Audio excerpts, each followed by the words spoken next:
ನಾನಿವತ್ತು ಸವಾಲಾಗ್ತೇನೆ ಕಾಂಗ್ರೆಸ್ ಮುಖಂಡರಿಗೆ. ಆಯ್ತು, ಅಲ್ಲಿ ರಾಮನಿಗೆ ಜಯ ಆಯ್ತು, ಅರ್ಥಾತ್ ಧರ್ಮಕ್ಕೆ ಜಯ ಆಯ್ತು.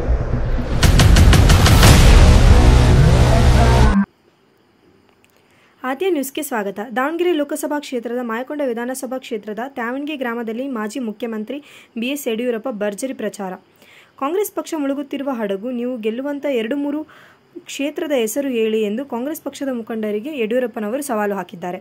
ರಾಜ್ಯವನ್ನು ದಿವಾಲಿಗೆ ತರುತ್ತಿರುವ ಕಾಂಗ್ರೆಸ್ ಪಕ್ಷ ತಾವು ರಾಜ್ಯದ 28 ಲೋಕಸಭಾ ಕ್ಷೇತ್ರಗಳನ್ನು ಗೆಲ್ಲುತ್ತೇವೆ, ಹಣದ ಬಲ, ತೋಳ್ಬಲ, ಜಾತಿ ಬಲ ತೋರಿಸುವ ಕಾಲ ಕಾಂಗ್ರೆಸ್ಗೆ ಇತ್ತು.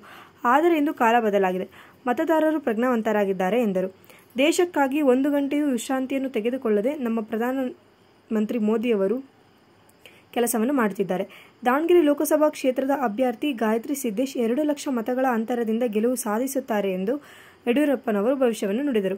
ಕಾಂಗ್ರೆಸ್ನವರ ರಾಜಕೀಯ ದೊಂಬರಾಟ ಇನ್ನೂ ನಡೆಯುವುದಿಲ್ಲ. ಪ್ರಧಾನಿ ನರೇಂದ್ರ ಮೋದಿಯವರ ಮೇಲೆ ಸಣ್ಣ ಆರೋಪವನ್ನು ನಾವು ಸಹಿಸುವುದಿಲ್ಲ ಎಂದು ಹೇಳಿದರು. ಅಯೋಧ್ಯೆಯಲ್ಲಿ ಭವ್ಯವಾದ ರಾಮ ಮಂದಿರ ನಿರ್ಮಾಣ ಮಾಡಲಾಗಿದ್ದು, ಕಾಂಗ್ರೆಸ್ನವರು ಇದರಲ್ಲಿಯೂ ರಾಜಕೀಯ ಮಾಡುತ್ತಿದ್ದಾರೆ. ರಾಮನ ವಿರುದ್ಧ ಕಾಂಗ್ರೆಸ್ನವರು ನಡೆದುಕೊಳ್ಳುವ ರೀತಿಯನ್ನು ನೋಡಿ ಎಂದು ಹೇಳಿದರು. ಕಾರ್ಯಕ್ರಮದಲ್ಲಿ ಸಂಸದ ಜಿಎಂ ಸಿದ್ದೇಶ್, ಅಭ್ಯರ್ಥಿ ಗಾಯತ್ರಿ ಸಿದ್ದೇಶ್ವರ್, ಮಾಜಿ ಸಚಿವ ಮುರುಗೇಶ್ ನಿರಾಣಿ, ಮಾಜಿ ಶಾಸಕರಾದ ಮಾಡಾಳ್ ವಿರೂಪಾಕ್ಷಪ್ಪ, ಬಸವರಾಜ್ ನಾಯಕ್, ಪ್ರೊ ನಿಂಗಣ್ಣ, ಮಹಿಮಾ ಜಿ ಪಾಟೀಲ್, ರೈತ ಮುಖಂಡರಾದ ತೇಜಸ್ವಿನಿ ಪಾಟೀಲ್, ಮಾಡಾಳ್ ಮಲ್ಲಿಕಾರ್ಜುನ್ ಇತರರು ಹಾಜರಿದ್ದರು. ಸರ್ಕಾರ ನೀಡಿರುವಂತಹ ಅನುಕೂಲಗಳು ನಿಮಗೆಲ್ಲ ಗೊತ್ತಿರುವಂತಹ ಸಂಗತಿ. ಈ ಅಭಿವೃದ್ಧಿಯ ಯುಗವನ್ನ ಮುಂದಿನ 5 ವರ್ಷಗಳ ಕಾಲ ಇನ್ನೂ ಹೆಚ್ಚಿನ ವೇಗದಲ್ಲಿ ಮುಂದುವರಿಸಬೇಕಾಗಿದೆ. ಈ ಹಿಂದೆ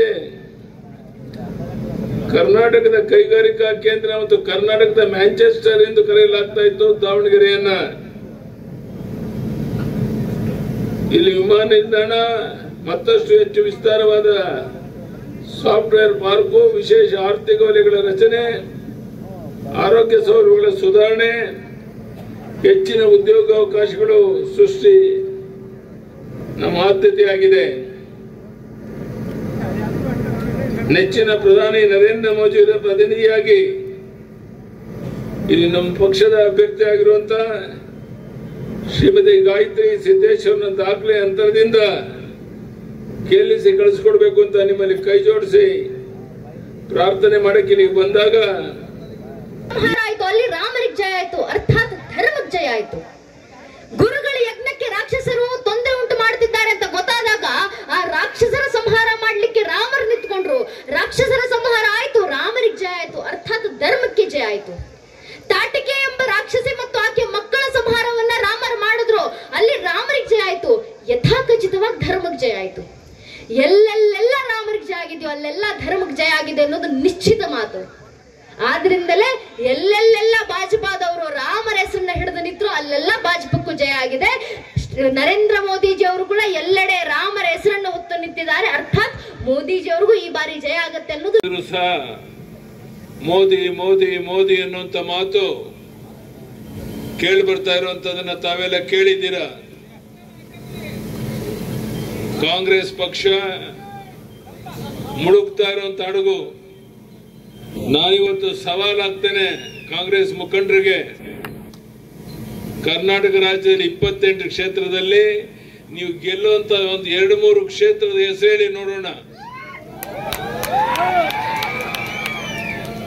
ಅದರರ್ಥ ಭಾರತೀಯ ಜನತಾ ಪಾರ್ಟಿ ನಮ್ಮ ಗಾಯತ್ರಿ ಸಿದ್ದೇಶ್ವರ್ ಸೇರಿ 28ಕ್ಕೆ 28 ಲೋಕಸಭಾ ಕ್ಷೇತ್ರ ನಾವು ಗೆಲ್ಲೋರಿದ್ದೇವೆ.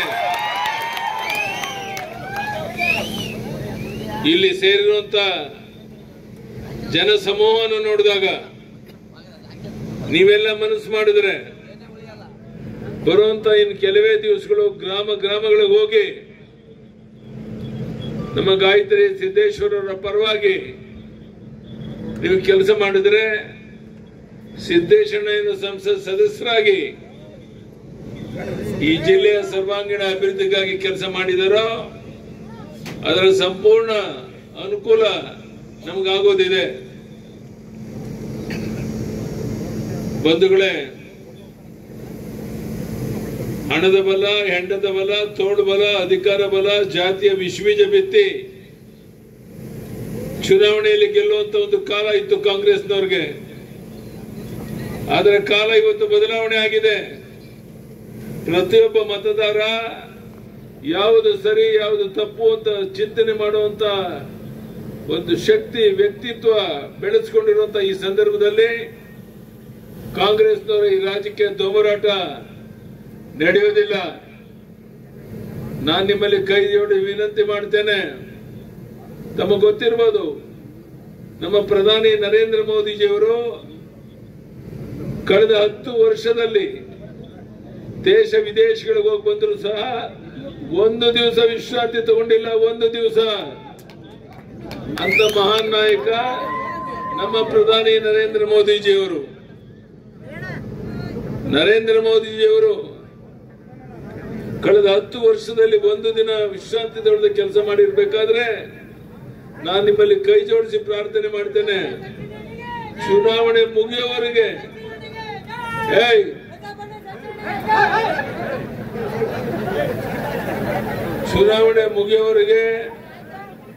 ನೀವೆಲ್ಲ ಯಡಿಯೂರಪ್ಪನವರೇ, ನಾವು ಸಮಯ ಕೊಡ್ತೇವೆ, ನಮ್ಮ ಅಭ್ಯರ್ಥಿನ ಕೆಲಸಕ್ಕೋಸ್ಕರ ಶಕ್ತಿ ಮೀರಿ ಪ್ರಯತ್ನ ಮಾಡ್ತೇವೆ. ಈ ಭರವಸೆಯನ್ನು ಕೊಡೋರೆಲ್ಲ ಕೈ ಎತ್ತಿ ನೋಡೋಣ ಒಂದ್ಸಾರಿ. ಈ ಕೆಲಸವನ್ನ